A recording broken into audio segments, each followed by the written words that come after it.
Okay, I believe that I am recording. Hopefully it works. I'm fixing to talk for the next 30 minutes. So if I talk for the next 30 minutes and I haven't pushed the wrong buttons, well, I'm going to cuss or something like that. Okay, so let's take a look at what we have on the review sheet. So starting out with Treaty of Ghent. So starting out with the end of the War of 1812, right after the War of 1812 chapter. So you remember the treaty again ended the War of 1812 and ended in a tie. So we're feeling pretty good about ourselves, and so you got a couple of things going on there. I think I'll start with the air of good feelings. And we're feeling good because we stood up for the British. You got a strong economy. There's only one political party, the Republican Party. The Federalists had died out because of the Hartford conviction, and then Monroe goes on that goodwill tour. And after the war, Clay's going to do this American system right here. Three parts of the Americans, like the American economic system. So it's the tariff, the bank, and transportation improvements. So if I go over here to the PowerPoint, so there's kind of Monroe. And so there's the air of good feelings that we were talking about. One party nationalism from fighting the British, the boom, and then the goodwill tour. All right, and then the next, you got the American system right there. So that's the bank. So he's trying to improve the economy. The tariff that's going to protect infant industry, remember that term, from British competition. Then the transportation improvements. Okay, and so then if you go back to the review sheet, you got kind of the challenges here. So the Monroe Doctrine, the Missouri Compromise. So the challenges is you get a bad economy, so that's one thing. So that's kind of the end of the good economy. All right, but the big thing is is slavery going to spread? And so Clay negotiates the Missouri Compromise. You had an even balance to 11 free and slave states, and so now you're going to add Missouri. This may have been on the last test, I can't remember, but it's good to see this again because we forget it. And you're going to add Maine a free state. Missouri's going to be a slave state. Maine's going to be a free state. No slavery above 3630 right here, and slavery in the Arkansas Territory.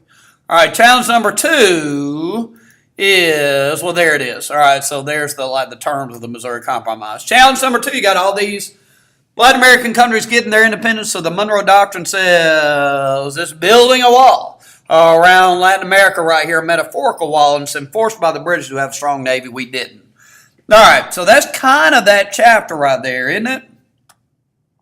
Okay, so then you go to the court cases, and the Supreme Court during this period of time is very nationalist. All right, so I'm giving you a couple of them. Marshall's always on the side of the national government against the states. So McCulloch versus Maryland, the state of Maryland loses to the U.S. government, says the bank can't be taxed by the state of Maryland. All right, and then the next one, we'll skip Dartmouth there. Gibbons versus Ogden, the state of New York tries to give a license to Ogden and his Fulton Steamboat Company in New York.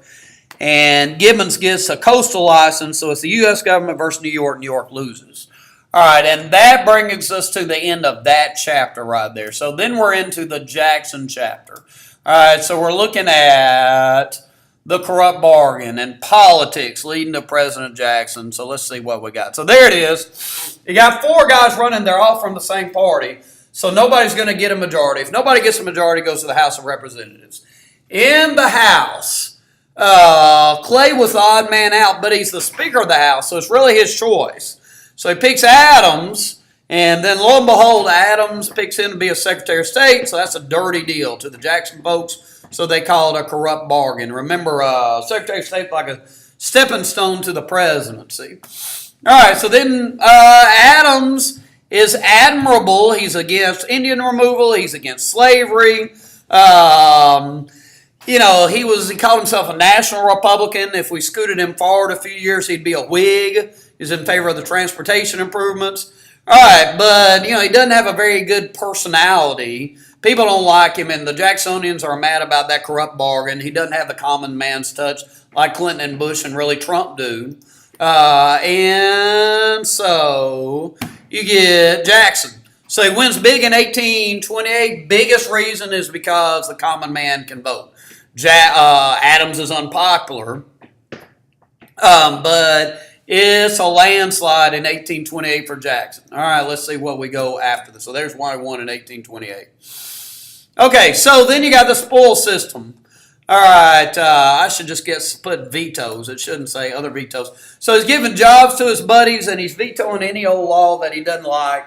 So his political opponents are calling him King Andrew. And when I'm making up the test, I'm going to find. So there's giving his jobs to his buddies. That's the spoil system. All right, I'm going to find that political cartoon if I can and ask some questions about it, if there's some questions to be asked about it, because that's kind of the key to understanding the Whigs. They like each other. Remember, what is it? We're just now learning that the Whigs kicked out their own president, President Tyler, and also like Abe Lincoln, the guy who ended slavery, is in the same party as Harrison and Clay, two guys who were big slave owners. All right, but they didn't like Jackson because they felt like he was too much like a king. All right, so what have you next? 5 civilized tribes. So it's Indian removal. So remember, it goes Cherokee, Creek, Chickasaw, Choctaw. You make your mouth go up and down, wah, wah, wah, wah, wah, real fast. So there they are in the Seminole. Remember, that's that half tribe, half runaway slave group down there in Florida. These folks are trying real hard to assimilate, especially the Cherokee, right down to being slave owners. Sequoyah developed an alphabet. They had the Cherokee Phoenix. Chief Ann House was a plantation home. They lived right down the road from us on I-75, so they're trying real hard. Indian Removal Act says they got to go. There's the Indian Removal Act, and so they sue twice, Cherokee, and they got to go because gold's found in Dahlonega, and the farmers want the land around here for farming. And so they sue twice. The first time, Cherokee Nation, they lose because they're not citizens. So they give this fellow Wooster to sue on their behalf. He's a missionary. All right, and the Supreme Court rules against the state. That's what Marshall always rules. He's a nationalist. But then Jackson just disobeys the Supreme Court, so you got this story of him saying, which he probably didn't say, but Marshall's made his decision, let him enforce it. So the Trail of Tears, about a fourth of them die on the way, the very young and the very old. And so that's kind of the worst part, the darkest chapter of the Jackson presidency. All right, let's go back up. There it is. There's King Andrew. So that's kind of the pro-Whig, anti-Jacksonian Democrat perspective right there. All right, see what we got. Okay, so let's keep going down.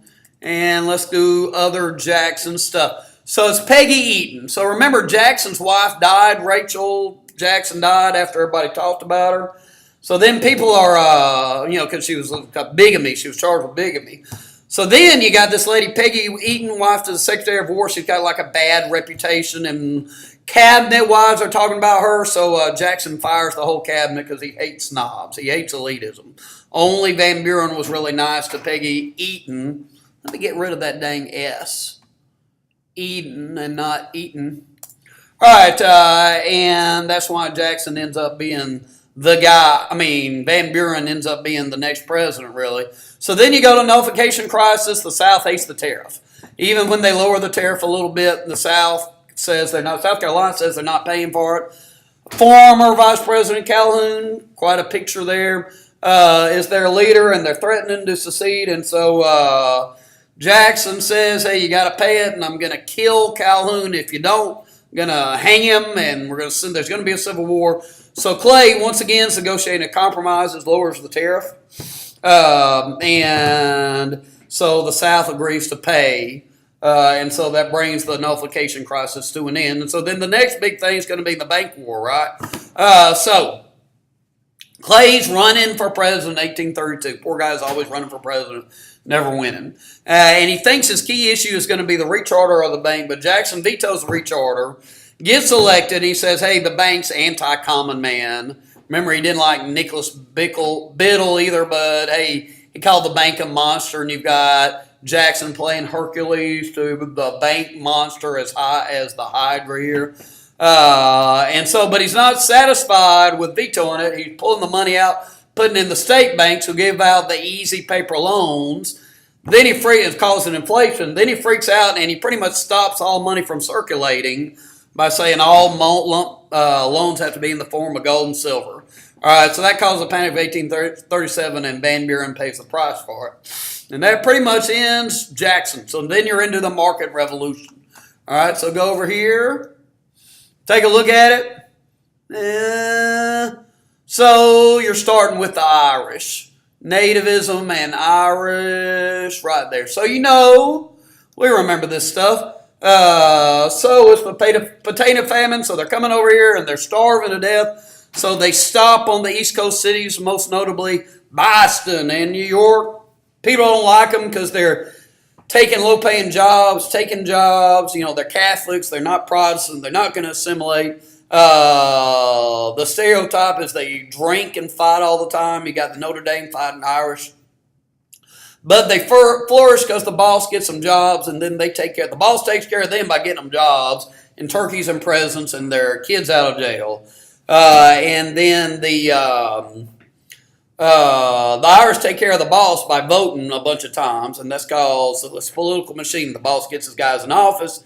His guys give him kickbacks. He makes a lot of money, and the Irish are making it in the cities, and John Kennedy and Ronald Reagan are Irish politicians who became president of the United States.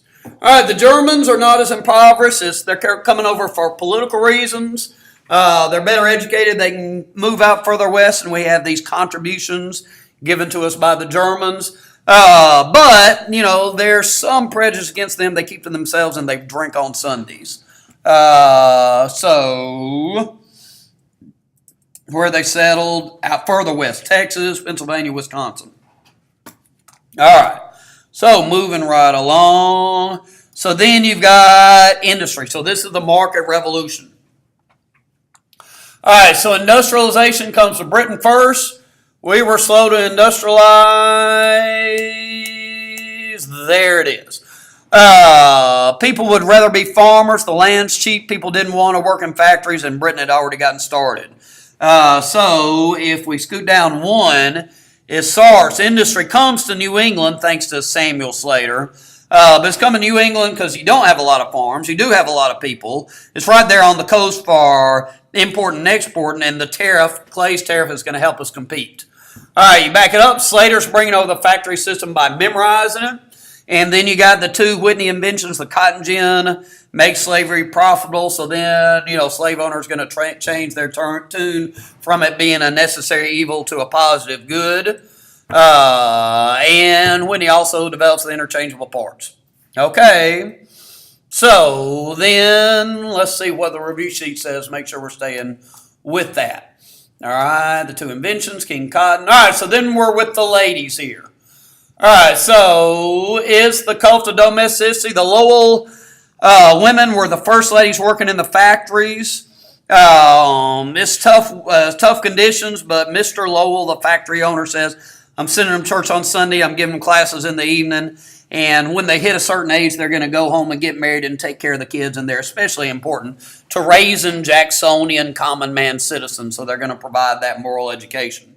So then you got the inventions there. All right, let's see what we have on the review sheet. All right, Fulton. All right, so if we scoot down, this market revolution, inventions, and transportation improvements. All right, so what do we have? All right, the steamboat's an invention. Goes up and down the Mississippi River and the Hudson River. The clippers are those fast-moving sailboats with a lot of sails and a skinny aerodynamic hull that allow you to go across the ocean, also around South America if you want to get to California. The main office. Lee Aldridge, please report to the main office at the high school.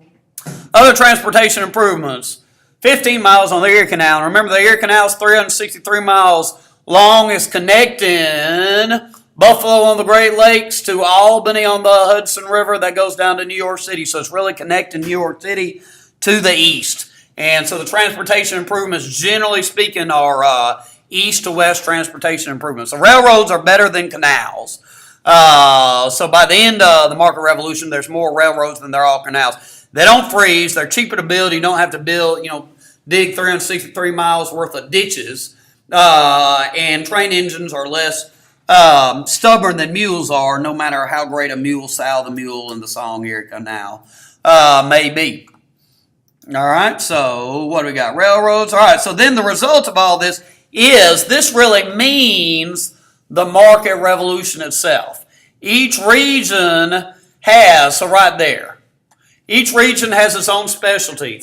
Cotton in the south, grains and livestock in the west, industry in the east, and they're all linked up, so the average person is producing for other regions rather than for himself or for people right around him. So the regions of the country are integrated. That's really the big change in the market revolution, or change in the way people are making money. They're making money by producing for other regions rather for themselves and for other people who are living right around them. Okay, so then you go into the reform. Boom, boom, boom. So there it is.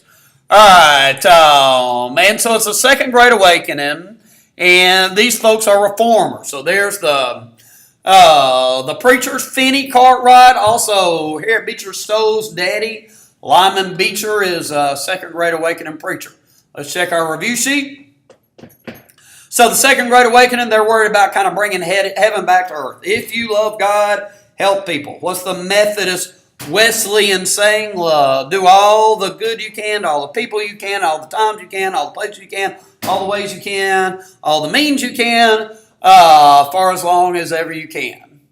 All right, and there it is, ways and means before places and time. So I've got them listed. I don't have them in order yet.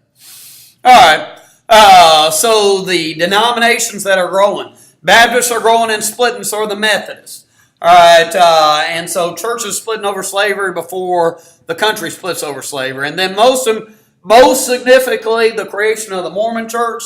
Joseph Smith living in western New York, the burned over district. That's where Seneca Falls was.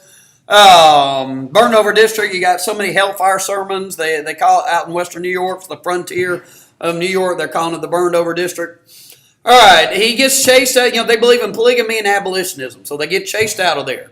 All right, so they're going to Illinois where he gets killed, and so then Brigham Young leads the Mormons to Utah. All right, and they do well in Utah. They don't go all the way to California, and so that's the Mormon story. They eventually stop with the polygamy and become the LDS Church.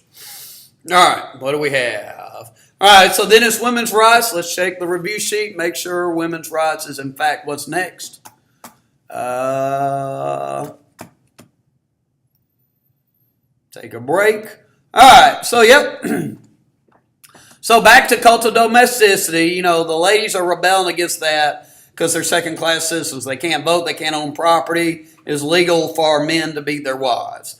So Bloomer is first. And it's like a fashion rebellion. She doesn't like the tight clothes, so she develops the bloomers. All right, let's see. So then you got the three ladies, Stanton, Anthony, and Mott, who are the women's leaders. Anthony wasn't quite involved yet at Seneca Falls in 1848, so it's Stanton and Mott. So they write the Declaration of Sentiments. All men and women are created equal, and they're wanting suffrage and to own property. And the temperance movement comes out of these efforts, and they're successful. They don't like the guys getting drunk and beating the families and losing their job. And the temperance movement, long term, was successful right away in reducing drinking. And remember, the immigrant, there's a little bit of nativism in the temperance movement because the Irish are bringing their whiskey and the Germans are bringing their beer. All right, so they're successful right away and long term successful. We drink half as much as you hear about like college kids drinking and so forth. We in America today drink half as much as people did back then. Okay, there's the riders. All right, and look at the review sheet. So you're up on the right-hand side. We're doing pretty good on time. All right, the riders and the transcendentalists. All right, so let me come back. So there's transcendentalists. Transcendentalists, Emerson and Thoreau believe we're supposed to rise above all the nonsense around us, all the stupid opinions around us. Back then, the stupid opinions were, hey, Indian removal's good, slavery's a good thing, even the bad laws that are around us. We're supposed to overcome that stuff. All right, and so Emerson says, rely on yourself, your own inner light, rather than what everybody around you says and thinks, even the lawmakers. And Thoreau takes his ideas. He's like Emerson's protege, and he goes off in the woods and he thinks about right and wrong for himself. And then he writes Civil Disobedience. And that really influences Gandhi and Martin Luther King. And he gets thrown in jail for protests in the Mexican-American War. All right, the other writers. So you got Irving, Legend of Sleepy Hollow, Scarlet Letter, Nathaniel Hawthorne, Last of the Mohicans of James Fenimore Cooper, Poe, you know that stuff, Moby Dick is Herman Melville. So in other words, you got the Transcendentalists, and then the Age of Jackson is the point in which culture has really kind of developed. And part of that culture is authors. So you've got the first American writers. Take note, even the writer about the colonial period, Scarlet Letter, Hawthorne's writing during the Age of Jackson. All right, go up here. What else do we got? Mann and Dix and the Know-Nothings. All right, so we go down here. Boom, there they are. The Know-Nothing Party is the nativist party made up of people who don't like the Irish and the Catholics, taking jobs, lowering wages, not assimilating, drinking on Sunday. It was a secret organization. Back then it was a secret thing to have something against immigrants. So they called themselves the American Party. Others called them the Know-Nothing Party. Okay, the individual educator reformer. So, hey, you want to educate the common man. So at home, the ladies are doing it. Away from home, the public schools are doing it. So Horace Mann is trying to turn the common man into a good man. So maybe we can do that to remember his name was Mann. And then Dorothea Dix is fighting for, she was a teacher, but she's fighting for the humane treatment of the mentally ill. And as a result of her efforts, sane asylums were created and the mentally ill were institutionalized. They've been let out of those asylums, kind of during my lifetime. Kind of the homeless population today. All right, then you got the utopian communities. They're all kind of fun. The argument is maybe you can't make America great just yet. So you can kind of withdraw from broad society and get a bunch of like-minded people and form an ideal community. Now, it never did quite work out for one reason or another. So at New Harmony, Indiana, the folks getting together, led by Robert Owen, couldn't get along with each other. All right, Brook Farm is a transcendentalist farm, and the transcendentalists don't have a lot of sense. So the crops don't grow. They burn down their farm. The Shakers were the folks who believed in no sex, and they danced in church. They're kind of like the Quakers. Strangely enough, they lasted a long time by winning converts. And the Oneida folks were the Christians who said, hey, all sex is great, inside, outside marriage. But they couldn't, they couldn't make any money, so they bring in this guy who's good at making silverware, and they formed eventually the Oneida Corporation that still makes silverware. All right, and well, there you go. Slavery is next. All right, so take a look at it. All right, so what does it say? First off, King Cotton, so there it is. And so there's those pictures that we've seen. All right, and cotton's just the key to the Southern economy, a big part of the American economy. So Southerners feel like neither North or Britain would mess with them, and if Civil War broke out, Britain would fight on our side because they needed Southern cotton. So then you got the social structure, so it's that triangle pyramid. So you got the 1%, the top 1% that basically own most of the slaves. All right, and they're the leaders of Southern society. Madison, Monroe, Washington, Jefferson, Calhoun, Lee. Those families. And the rest of the folks kind of having a hard time. They don't have slaves, but they want slaves. That's kind of the Southern dream, save up your money and buy some slaves. All right, slavery itself, there's 4 million. The vast majority of them live on the big plantations. Better to be a house servant than a field hand. You'll live longer as a house servant. Threats that could be used against slaves are punishments and threats. All right, so you're whipped, like the marks on that guy's back there. You got the collars that slaves would have to wear. They got bells on them. The threat to sell off family members or to sell down the river to Louisiana, work on a plantation was basically a death sentence. All right, disobedience. Let's go to disobedience. Slaves could resist by working slow, breaking the tools, pretending they were sick, poisoning the food. Stronger forms of disobedience, running away, and rebellions. Rebellions didn't work out well. Christianity and slavery is really interesting to me. So the slaves are focusing on Moses and Exodus, and slaves escaping to freedom. And the slave owners are about making slaves obedient. Slaves obey your masters. All right. Free African Americans were vulnerable to being captured and enslaved in the South. But life wasn't that great in the North either. It was segregated and no education in the North. So, yeah, there are plenty of push factors for leaving the South, but not much in the way of pull factors for coming to the North. All right, so that's the free African Americans. And so there's the slave rebellions. 2 of them in Virginia, 2 of them in South Carolina. Stono Rebellion, Colonial, South Carolina. Denmark Vesey there in Charleston, a free African American led it. Gabriel in Virginia, Gabriel Prosser, 1800. Then Nat Turner was the slave preacher after Nat Turner.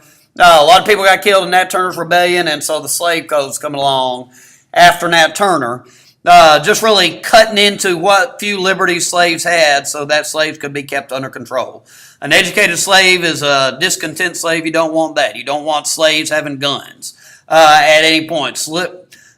Preachers and night meetings could be planning something, and slave can't be off the plantation without a pass. All right, let's go up here and make sure. So there's the slave rebellion, slave codes. All right. Get rid of that L in reactionary. So the last thing is kind of the abolitionists. So you got the moderate abolitionists, the Southerners who believe, let's go ahead and put this on the PowerPoint so I don't have to put it, slavery as necessary evil, not a positive good. So these are the gradual abolitionists, and a lot of them are slave owners. Washington, Jefferson, Madison, Monroe. They think that the 2 races will never be able to get along, so once slaves are set free, they got to be sent back to Africa. Liberia is set up for free African American slaves. Monrovia is the capital of Liberia, and Liberian names tend to be American names. That guy right there in the picture is former Liberian President Charles Taylor, so very American name that he's got, unlike an African name such as the name Mozambique. All right, let's see. More radical, immediate. Let's put this word in there. These folks want immediate, not gradual emancipation. All right, so Garrison's got a newspaper, The Liberator. He's up in Boston and famous for saying, "I will be heard." All right, Sojourner Truth was also a women's rights leader. Gave herself the name Sojourner Truth rather than take her slave name. All right, so Douglass is this runaway slave who knew how to read, got taught by the one master, beat by the other one, beat up the mean master, and got left alone, so he was able to run away. Goes to England, makes speeches, raises some money, buys himself. He and his supporters raise enough money to buy his freedom. So then he comes back to the United States and starts making common political calls with racists who don't want slavery to spread. And these folks don't want slavery to spread because they want the common man, the bottom 75% to flourish out west. But if the slave, the plantation owners move out west, the common man can't flourish. All right. And Northerners didn't really like abolition. So he's got to be practical in the way he approaches this stuff. All right, so then you got the South. Here, let's put the word positive good, not a necessary evil. And let's put that. Not necessary evil. Those key phrases. And they say the slaves are happy. Aristotle says certain people are meant to be slaves. There's passages in the Bible supporting slavery, and slaves are better off than they would be in Africa or in textile mills in the North. All right, the South just doesn't have room for abolitionists, so you have these two Southern abolitionists, the Grimke sisters. They got pushed out of South Carolina, and then you've got in the South, Southerners passed something called the Gag Resolution in Congress, saying you can't speak out against slavery in Congress, and the mailman wasn't allowed to pass out abolitionist literature. I don't think that made the review sheet, did it? Reactionary South. So then you get into political stuff and you're away from the slave story. So let's go down to that boom, boom, boom, boom, boom, boom. So there it is. All right, so Van Buren ran in 1840, but he lost. It's a bad economy. Harrison's the winner. He's got two campaign slogans, Tippecanoe and Tyler too. Also, log cabin and hard cider. So even though this guy's a big plantation owner, the Whigs are claiming their guy's the common man. And then Van Buren is this prissy guy who can't hold his liquor. All right, so Harrison wins. Then he gets real dumb and gives this terrible, let's go down there, gives this real long speech in the cold, and he dies of pneumonia. And so Tyler doesn't last long as a Whig. He doesn't act like a Whig, and so the Whigs kick him out of his own party. And so he doesn't run in 1844. Okay, then we go up here and we tell the story of Texas. So Texas was originally a Mexican state that was a buffer against Comanche attack. And the Comanche were this really rough Indian tribe. All right, so Mexico wanted Texans to come to their Mexican state, but they didn't want them acting like Americans. They wanted to be Catholic and anti-slavery. But the Texans were basically from Tennessee. And they're common man, pro-slavery folks, and so they refuse these demands. So you get the big fight in the Alamo. And so these famous Texans, Crockett, Bowie, and Travis all get killed at the Alamo. And so Sam Houston avenges their defeat at San Jacinto. And so Houston, Texas, on the eastern, right on the border of Louisiana, is where that battle was. And so Texas then becomes a country in 1836, but it doesn't become a state right away for 10 years as a country, because if it becomes a state, it might be 5 separate slave states. And then the pro-slavery forces will win any vote over slavery in the Senate. All right, we said that one. So then we're to Manifest Destiny. So Manifest Destiny is believe that the U.S. is supposed to spread. All right, and so they want to take over Texas, want to get California and Oregon and spread from sea to shining sea. Spread our democracy, spread our Protestant Christianity. So in 1844, Clay runs for the Whigs. What's his name? Tyler's been kicked out. Polk runs for the Democrats, promises to annex Texas and Oregon. His slogan for Oregon is 54-40 or fight, so he wants Oregon all the way to the southern border of Alaska. So he's an underdog, a dark horse, and he defeats Clay, poor old Clay losing yet again. During the lame duck period, Tyler annexes Texas kind of far Polk. So this former Whig is kind of a fan of Polk, but he knows that annexation will be a controversial thing for Polk to do, so he gets it done during the lame duck period. So if you're a lame duck president, you ain't got to worry about being popular, right? So he did that during the lame duck period. Okay, so then you got tensions with Britain. British are elitists. We owe British money. I need to turn that into a 3 and a 4.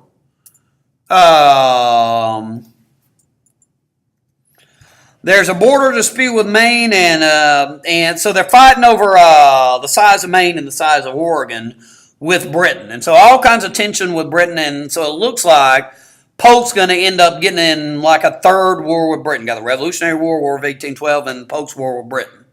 All right, but Polk also is worried about Mexico here. All right, so he compromises on the border, the northern border of Oregon at 49 degrees west. Takes half of Oregon because he doesn't want to fight Britain and Mexico at the same time. All right, and he wants California. California's got resources and it's got access to trade with China. He offers Mexico California was part of Mexico, so look at Mexico right before the Mexican-American War. So Texas was a country, And look at, I mean, Texas was even bigger than it is today. All right, and all of this was Mexico, basically the Southwest. All right, Texas, Mexico won't sell, so Polk kind of picks a fight over the size of Texas. So he sends Zachary Taylor into this disputed area right here, and so kind of baits Mexico into attacking.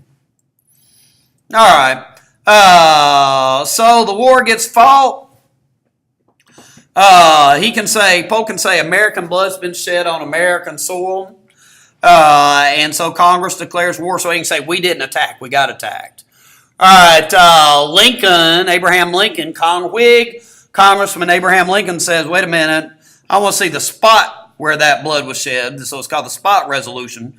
All right, you get two war heroes, Zachary Taylor's old Rough and Ready, who wins at Buena Vista, close to Mexico City. Close to the border of Texas. And then Fuss and Feathers Winfield Scott, there he is right there. Fought his way to Mexico City. Once you take over the capital, you've won the war. All right, so the Treaty of Guadalupe Hidalgo ends the war, and we get all the Southwest. And I believe that takes care of it. Yep. All right, so let's see what we can do. I can't remember. What do I do to stop it? Oh, here it is. I think I clicked this sucker.